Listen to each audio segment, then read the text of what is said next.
Ako si Ding, 36, taga Pasig, ama at lolo na may simpleng buhay at patuloy na nangangarap para sa pamilya.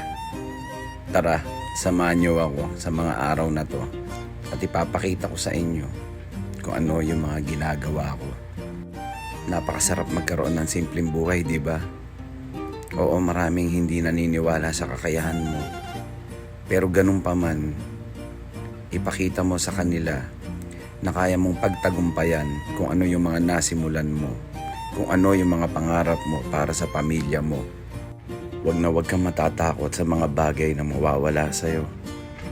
Lagi mong iisipin na lahat na nangyayari sa buhay mo ay may dahilan.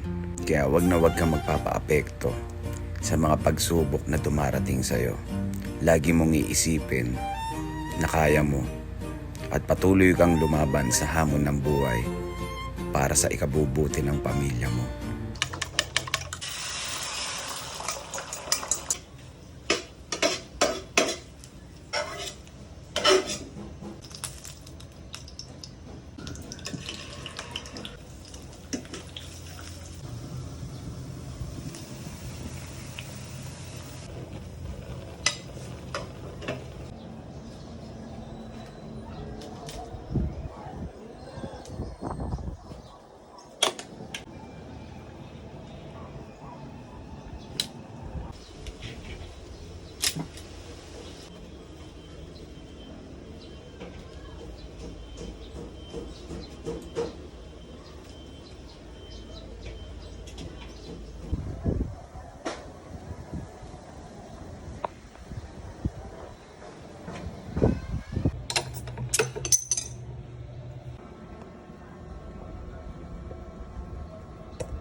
Ito pang eye bag. Yes po. Pang face. Para sa face. Ito sa tummy. Ito Pang sa lipo tummy. naman to. Okay. Ito po pang RF.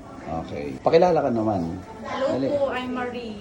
Yan. Marie Hindi from? ko sasaktan ngayon si sir. From ano? From MB MB. Aesthetic. Yan. So yun, start na tayo. So unahin muna tong eye bag natin. Tapos dadaanan yun dito.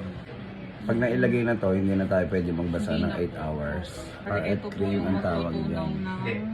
ng mga fat natin sa face. Kahit po sa okay lang. Okay lang. Hindi nararamdaman init. Wala pa naman.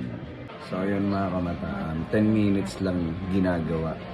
Kasi may timer naman, tutulog naman yung machine kapag tapos na. So tapos na tong kabila, ito namang left side naman ang a-applyan. So ano yung tawag sa ano na to, sa machine na yan? Genlux machine. Genlux machine. So saan siya ginagamit? Sa mga pigmentation, melasma.